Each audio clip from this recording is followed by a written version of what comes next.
nätisti pohjassa. Et välillä se sattuu se muikku, kun se paukkolle päälle sattuu, niin saattaa tulla tuolta ylikin, mutta nyt niin näyttäisi, että se ainakin käyttäytyy niin kuin silleen, niin kuin toivoisi, että se pysyy tuolla aika pohjan tuntumassa. Vielä ei ihan tuo suurin massa tähän perille. Meillä vielä jonkun verran nuottaa tuolla järvessä, mutta pikkuhiljaa alkaa koko ajan niin tuo massa siirtymään tänne lähemmäs nostoavaan.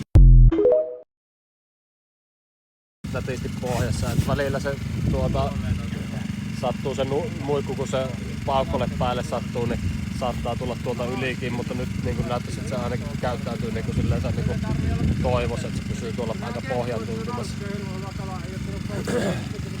Vielä ei ihan tuo suurin massa tähän perille.